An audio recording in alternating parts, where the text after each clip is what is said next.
Welcome to Tiki Central, Canada. Ever wonder what is in that cool, refreshing drink that you just have to have on that hot summer's day? Yeah, me too. Picture a man going on a journey beyond sight and sound. Wow, he has left society. He has entered Tiki Central with palm trees, beach sand, blue skies, and God, get me a drink now. Here are your hosts, Craig and Cam, and their wacky views and drinks, life, and maybe information?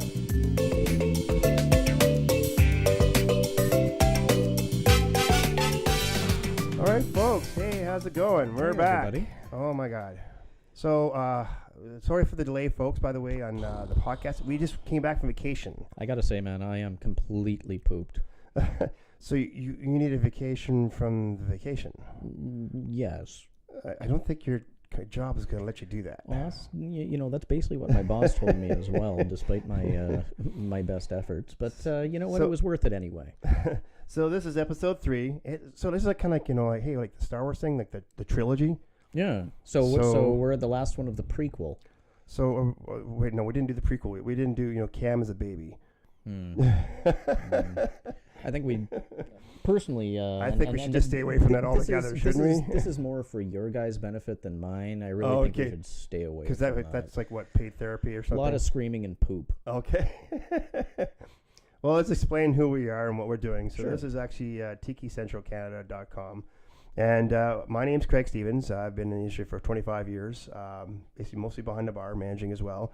And I got to a point where I'm like, you know what? I'm going to be behind the bar and enjoy myself and create cocktails. And I've done some cocktail programs, and I'm actually doing right now as we speak. So I'm really excited about it, and we'll see where it goes. Right on. And Cam, my co-host.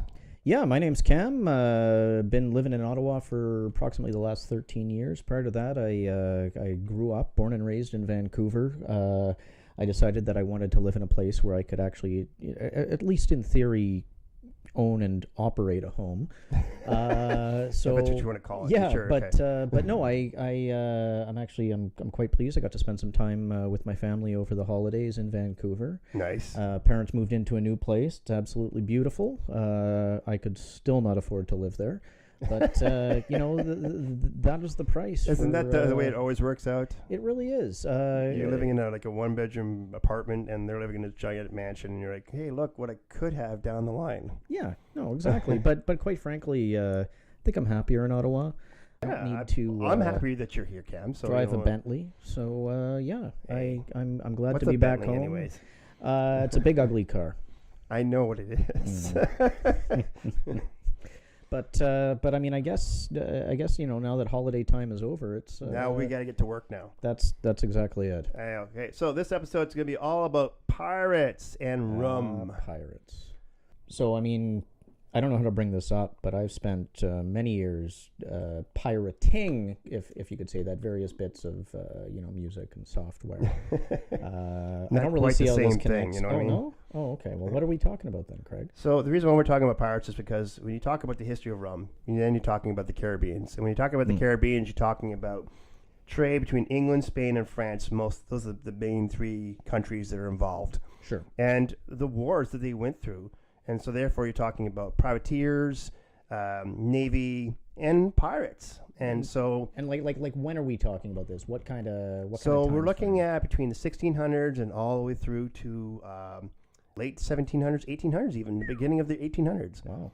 Yeah, this all came about. In 1492, Christopher Columbus discovered the Caribbeans in North America. Yes. So what relation does this have to rum? I mean, I remember you were telling me a little bit about... rum comes from sugarcane, Right. which actually is produced in the Caribbeans. Okay, so Columbus discovered sugarcane as well. Well, no, Is that not kind of- exactly. So what happens in his first adventure over in 1492, 1482, he discovered all these Caribbean islands and the North America territories, the colonies or the coastline. Right. So now on his second journey, his second voyage over in 1493, this is when he brought over sugarcane and planted Back to back England, to the Caribbean. So he brought it from Spain, and he brought from it Spain, right? Because over to because it was basically the perfect climate to make sugarcane, and of course sugar back then and spices were the biggest thing in England and France and Spain. Now from that they actually did not know all the other things that would go involved, like we talked about with molasses. So now I remember that. I mean, maybe you could just refresh my memory a little bit. So to make rum, you need molasses. Is that correct? Correct. It's a byproduct of sugarcane, and back then they did not know, like we talked about before, they did not know molasses would eventually turn into rum. I see. They just saw it as a byproduct and got rid of it. Yeah.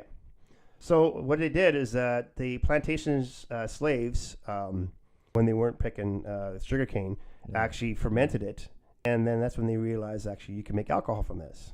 Oh, you're kidding me. So they didn't It was actually realize that I mean, it was essentially an accidental discovery of mass incarceration. Exactly. So, well, I mean, while you're back at your camp, whatever they had for the slaves, Slave it was- quarters. I yeah, imagine. exactly, the quarters they pretty had. horrible conditions. it's like, well, we've got this sugar and molasses byproduct that that they're not using. Maybe we can make something from it, I see. and Okay. that's where alcohol became. So rum is kind of the toilet booze of the Caribbean. Yes, it's not the exactly. Interesting. Okay, but go on. So back then, also too, the very first island that did the first trade of rum was Barbados. Right, At I least the remember you one that's telling me that. registered as yes. Right, So Barbados is also the home turf for Bacardi, and that's where Bacardi has its home base. And now these are the jokers that waste a bunch of rum to As we bottle talked their about, rum. 300,000 gallons of rum get wasted by these guys a year just to wash out the bottles. Just say, hey, it's purified as is. You see, that's annoying just on the level of wasting alcohol, but it gets extra annoying when I remember you told me that rum also doubled as a currency. That's right. So rum at the point back then with the Navy and even with pirates, that's what we're talking about today, it was a currency. So you would be on your boat. You would be getting 2 rations a day, one in the morning, one later on in the afternoon. And the rum portions were given out to all the sailors. Now you were thinking, I'm sure everybody else is thinking, like, well, that's great, man. I'm on a boat. I'm a pirate.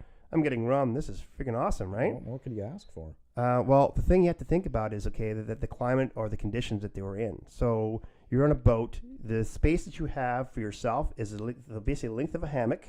And then you had a little chest to put all your personal stuff in. That's it. There'd be times where you wouldn't see land for months on end.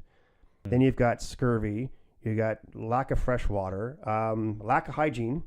Right? Well, that's not a problem. No showers there. Yeah. Sometimes lack of food. So rum was kind of the way to get through it. You know what I mean? Right. It was more of a coping mechanism rather than a party mechanism. Exactly. So it was portioned out twice a day. Yeah.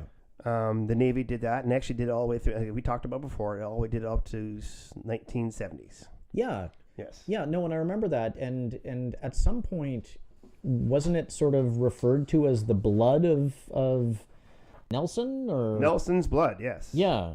Nelson's blood. So what the story behind that is that at one point, this Admiral Nelson, Horatio Hornblower, he was killed in the colonial war here on in the North America territories. Right. And to transport his body back to England took quite a long time. So what they did is he put him in a big, huge cask, and they put rum in there to preserve his body. Right. So what ended up happening, though, because it's a long journey, well, they ran out of rum.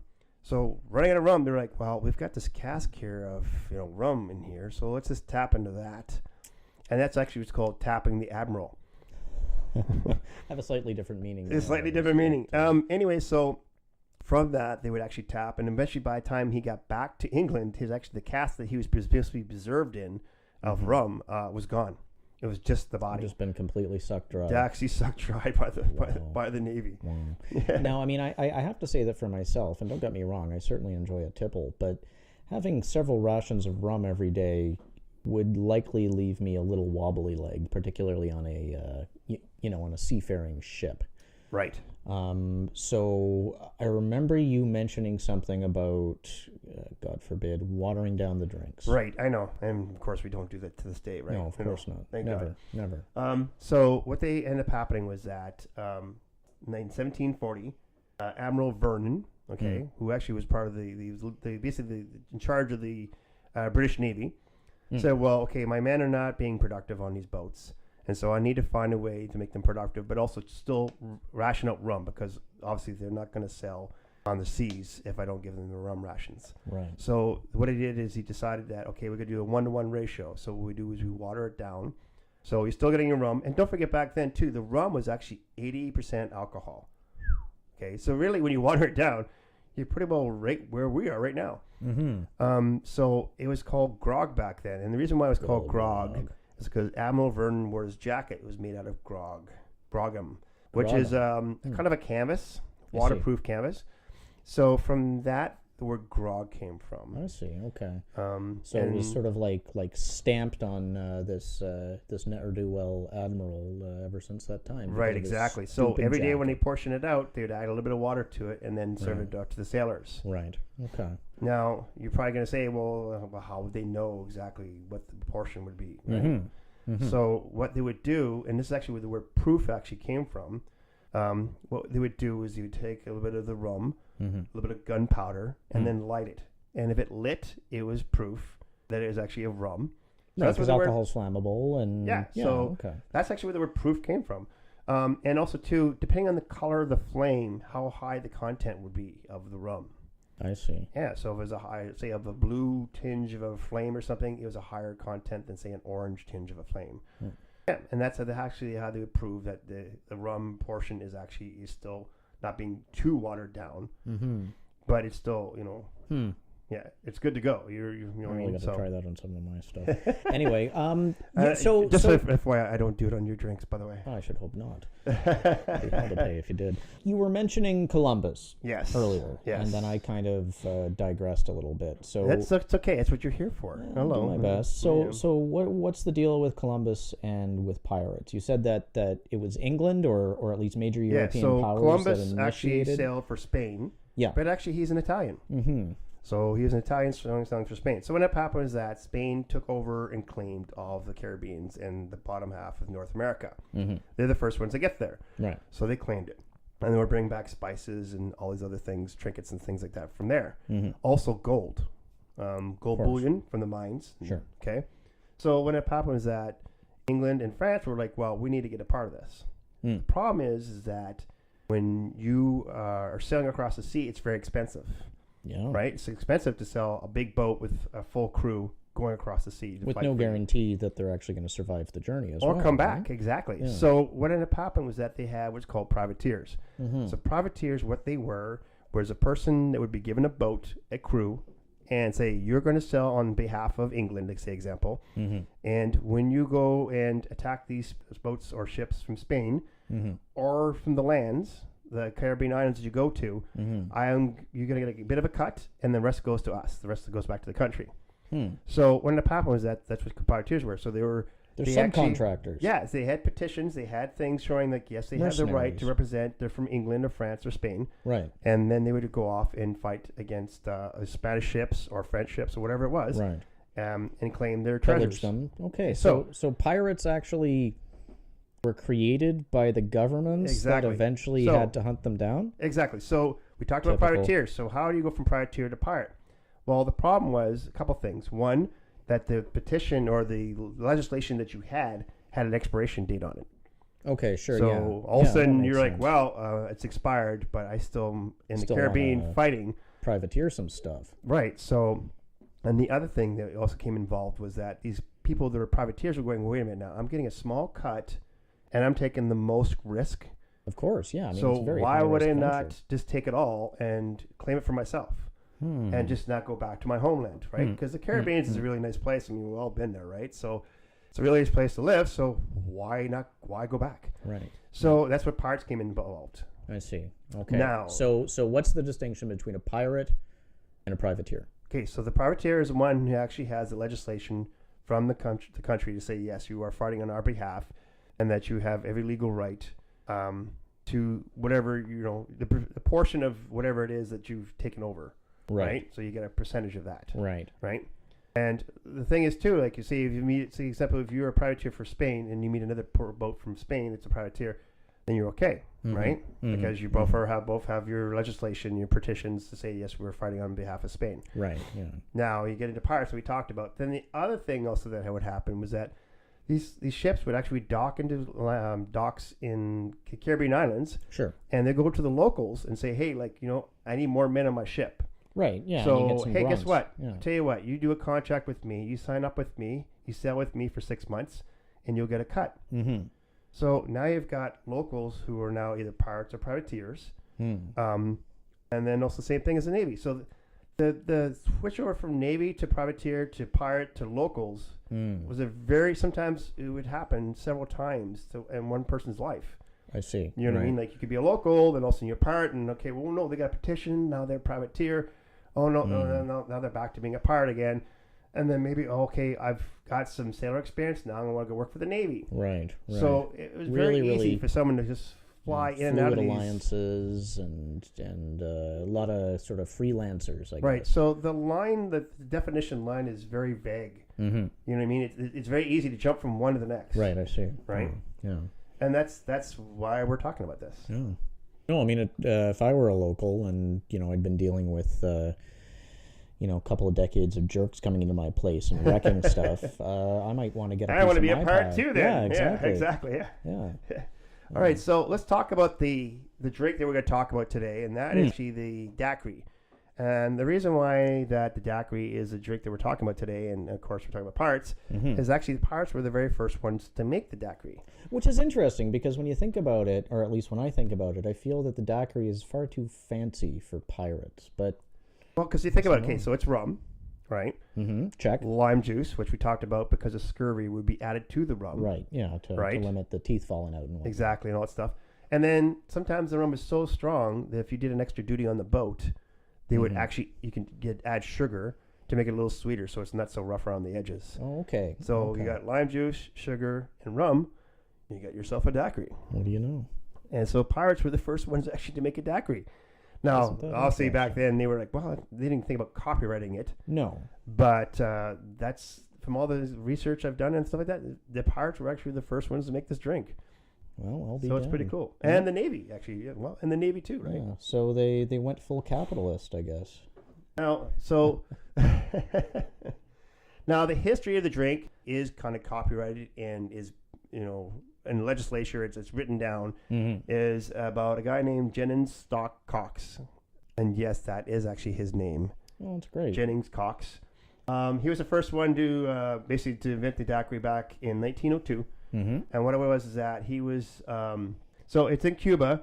And so one day he had some people over at his house and he ran out of gin. Now back then, gin was more popular than rum. Okay, yeah. Okay, a lot of the drinks Due to that the we Brits, see I today, assume. we see a lot of gin. Yeah. Well, because gin it has more history. It's older. Right. So he ran out of gin, so he figured, okay, what I'll do is I'll make something with rum, but I'll disguise it. I'll add some sugar in there and some lime juice in there. Right. So they loved it, and next thing you know, he's now famous for making the daiquiri. So, I mean, other than, so I know what he used to make daiquiris, and you already said, you need sugar, you need some type of alcohol, gin, I guess. So an aged and rum. And lime. Okay, but aged rum. Okay, Yes, so aged rum. so this is sort of the official originally when modern? he made drinks back then, he made drinks with gin. Right. But the daiquiri actually is rum. He made it with rum, and that's where it came from. Okay. Yeah. Now, the rum that I use on this drink, it is another aged rum. It is Havana Club. The reason why I use Havana Club, because actually it is made in Cuba. And that's where the drink originated. I see. So why better a rum to use than the actual rum that they used to make the rum, the daiquiris back then. And if you go down to Havana in Cuba, there is this huge famous bar down there where they make daiquiris like no tomorrow. They're spitting them out every 5 seconds out of blenders. And they actually have a slushy machine that just spits out daiquiris nonstop. Wow. Yeah. Because I remember, now I was down in Cuba a while back, and the big deal back then was mojitos. But this is, which are also delicious beverages. But yeah, and don't made with have, rum.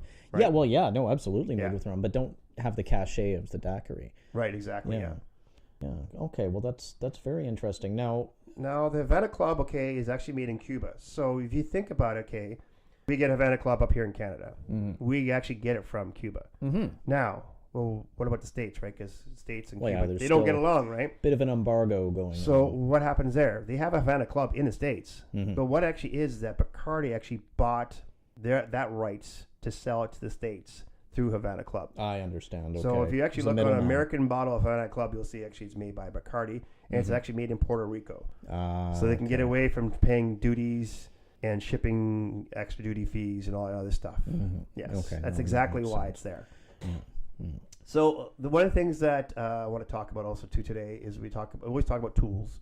And you're always kind of keen on like asking me like, well, what's this tool do? I always see that on the bar. Or what's this tool do? I always see that on the bar. Well, yeah, no, I mean, I think it's interesting. They're always fairly fancy looking, and I'm all thumbs. And, Sorry, cough, cold. So okay, so season. Yes, I know. I'm just getting over it, and it's driving me crazy. I want to get rid of it. So let's talk about the shaker. So today we're going to talk about the shaker. So there are actually 3 different kinds of shakers. Yeah. So the first shaker I want to talk about is what's called the 3-piece shaker or the cobbler shaker. Right. And what that actually is it actually does have 3 pieces to it. See the main shaker part, and then it has like kind of like a bottleneck top to it, and then it has a little cap on top that you can take off, and that's when you strain it. Right. No, I've seen these. You see this almost in every speed bar that's out there because they're really fast to use. Also, too, in the Asian community, this is actually the main shaker they use for all their drinks, and the reason why they do that is because they make one drink at a time. So in North America, where bartenders were known to make massive amount of drinks in one shot. Right, like rum and coke. I can make 5 rum and cokes in one shot. Bang, bang, bang, bang. Right. But in the Asian community, in their culture, it is critical that every drink is made specifically, perfectly, and measured out exactly. And everything it's also presentation. Sure, yeah. It's kind of a show, right? Yeah, when you go through the routine, it's like, no, I want the routine for my drink. That's right. I paid for the routine. Exactly, Gosh darn it. So you'll see that more in the Asian community, that 3-piece, the cobbler. Okay. Now what you see in most of our bars is the next one, which is called the Boston Shaker. That's the one where you see it's the steel tin bottom, and either it'll be a glass top that's sort of tucked inside it. Yep. Or a steel top that's tucked inside it. Yeah. And then they shake that up, and then they break that open apart, and then they strain it from there. Exactly. Right. So that's the one that's more common. You'll see in all of our bars because that's a faster way of making them. Sure. Also, too, you can make several drinks in one shaker with that because of the size and the volume that it takes in. Okay. But the same drink. The exact same drink. Yes. Right. Okay. Yeah. I'm just saying is that you can make exactly. You can pour like several rums and coke, like you were saying. Yeah. Right. Whatever. Right. You can make the same drink multiple times. The other one you're going to see, and this is mostly in Europe, it's called the French shaker. It's kind of like the cobbler, but it doesn't have the little top. It comes off the top. So that little bottleneck top part is all one piece. Okay, yeah. No, it's a little more fancier. Yeah, I've seen those as well. They usually use them for martinis most of the time in some of the cocktail bars I've been in. But they're more common in the European culture. I've seen those. Yeah. And that's our shaker. Okay. Cool. Okay, very cool. Did you know? All right, so now it's time for Did You Know? All right, so Captain Morgan, the brand name for the rum that we see around the world, right? I know him well. Yeah, everyone knows him very well. Actually had very little to do with rum. Very little.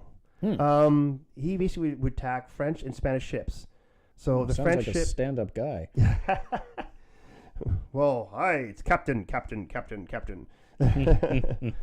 So he would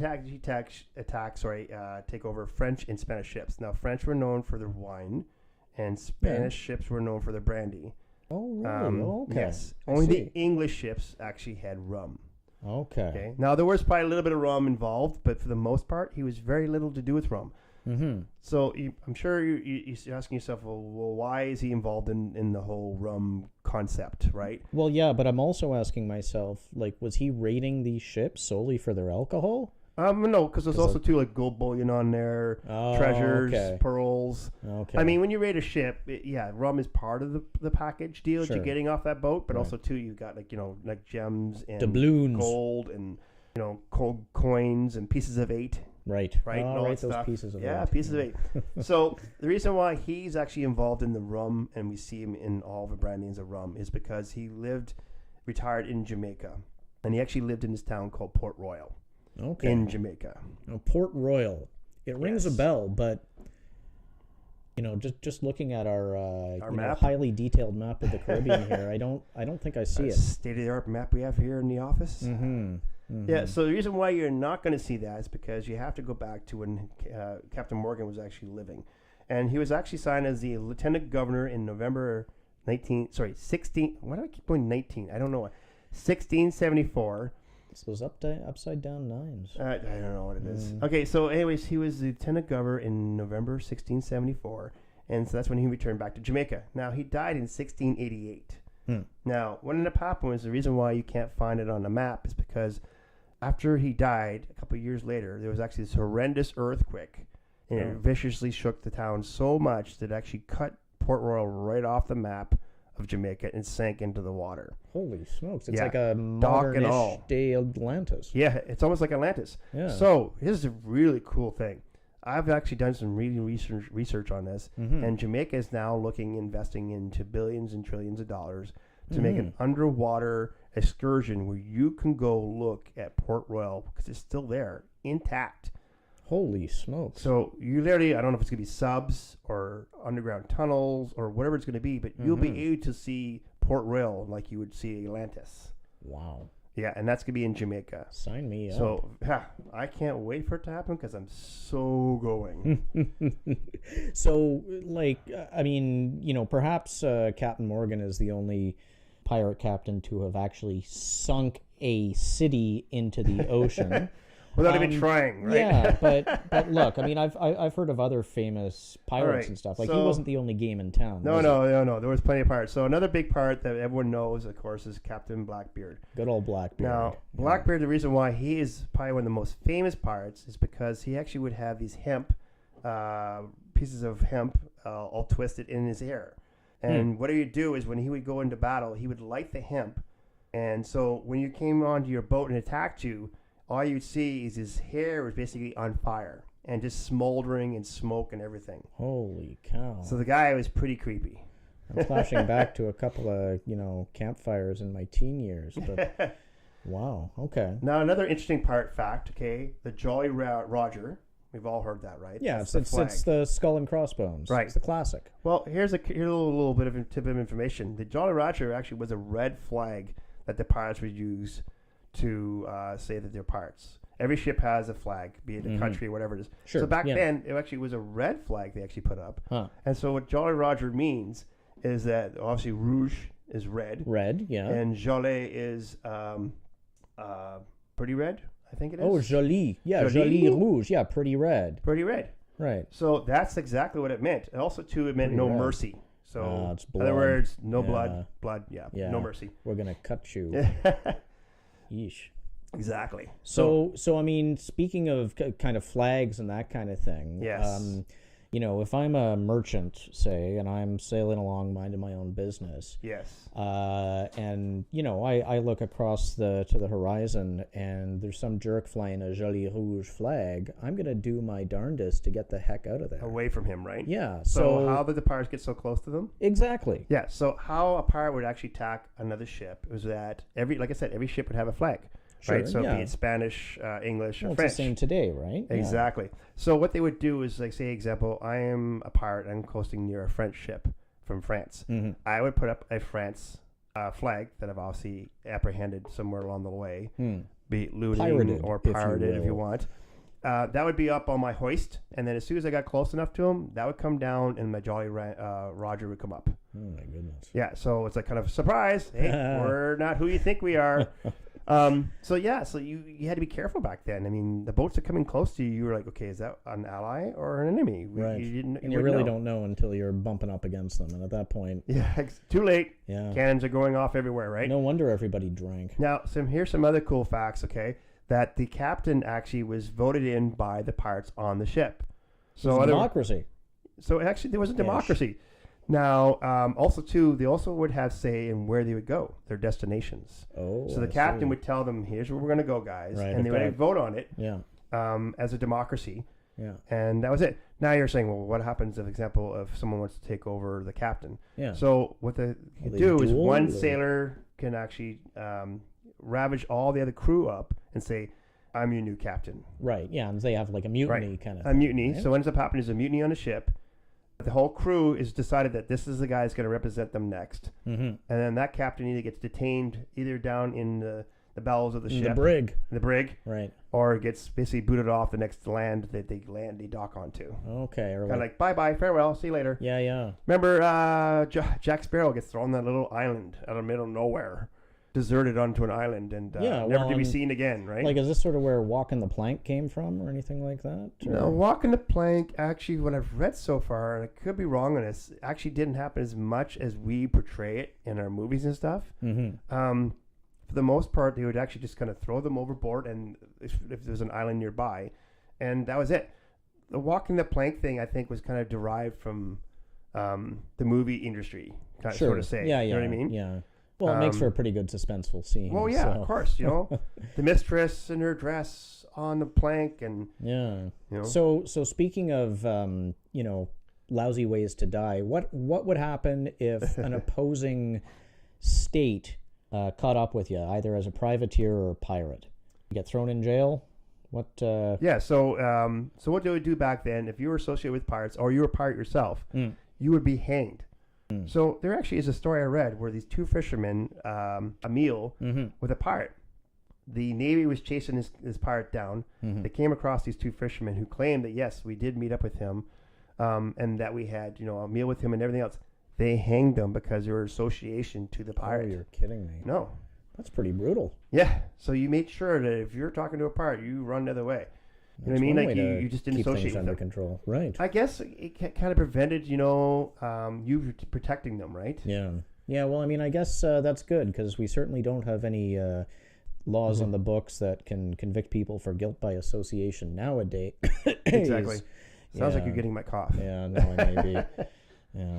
Now, a really cool day of the year actually is September 19th. Every year, that's actually Talk Like a Pirate Day. Yeah. I'm not kidding. Since 1955. 95. 95. My numbers are off today. I swear to God. You don't do numbers well. I know. Since 1995, it's actually Talk the Pirate Day. Yeah. Yeah. No, I mean, I've seen this on the internet a little bit. Yeah. It's fun. Okay. It's fun. So the next thing we want to talk about is Mailbag. Yes. Mailbag. All right. So the letter I got is from Josh. And he talks... Hi, Josh. He's out there somewhere. I know. So he talks about cinnamon. So he made some sort of dairy drink with cream, and he threw a cinnamon stick into it. And he said, yeah, it had a tinge of cinnamon, but it wasn't really cinnamony enough. Like it didn't actually have the impact of the cinnamon. Right. Yeah. So I've had this with like hot chocolate and stuff before, quite honestly. Like chuck a cinnamon stick in there. Yeah, well, because hot chocolate, that would probably work because the temperature of the water is very high, right? It's hot. Yeah. So it's going to affect the cinnamon in a different way than, say, a blended drink. Sure. Yeah, like a chilled. Ice. Right. Exactly. Right. So the same process you're going to do as we talked about before with infusion. So what you do is you're going to make simple syrup, which is water and sugar. Right. Mix those together. Get that to dissolve on a low heat. Then throw some cinnamon sticks in there, and let that sort of sit off to the side, room temperature, for an hour or so, or whatever.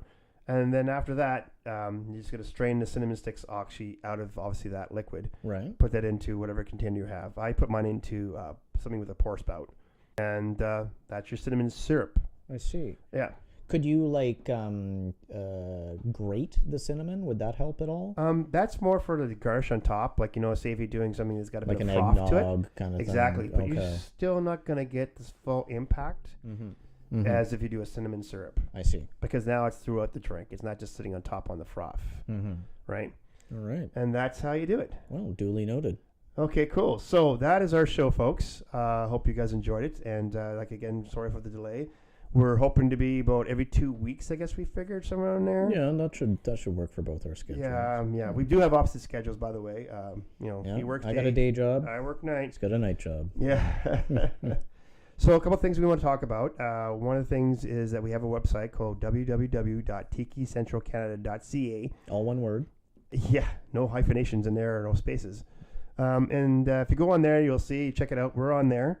Also, too, we've now added on, now through request, if you don't have iTunes, you could actually go on there and go through Google Play, which is kind of cool. Which is what I use. So, Yeah. so, So, convenient. I don't wanna hear Google the sound Play, of my own iTunes. voice.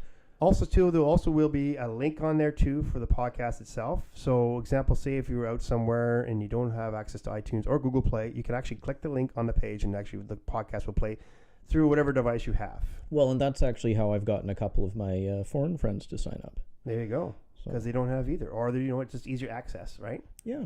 So on there also too is a blog, folks. So on there, we really do highly recommend we get questions from you guys or comments. We're probably the worst of our own. We're probably our worst nightmare when it comes to critics. We always critique our stuff all the time, and Well, and I'm constantly critiquing you. So. I hear that on a daily basis, folks. Yes, I do. Mm. It's usually over Mad Tom's. It seems the more Mad Tom's it gets in, the more critical he I gets. just get madder. That's why they call Mad Tom's. So on there, anyways, there is the blog page, so you can ask your questions or queries. Also, too, we talked about before, cautionary tales. We're definitely looking for some cautionary tales. Absolutely. So if you have a really whopper of a one, don't be afraid to drop us a line and let us know, and we'll bring it on the next podcast for sure. So I think that's pretty well about it, right? I think so. I think it's it's looking pretty snowy out there, and I feel like it's time to roll around in a it. long time to get home. Oh my God. Yeah. Wow. So I think I'm gonna do is I'm gonna make up some. Let's make up some daiquiris since we just talked about them today, and we'll go from there. Hey, if you're mixing, I'm drinking. Okay, let's go for it. Beauty. Sounds good, folks. Take care, folks. Bye. Well, I don't know about you, but I got it for him. Hey guys, right? Hey, where's my drink? Hey, where's my drink?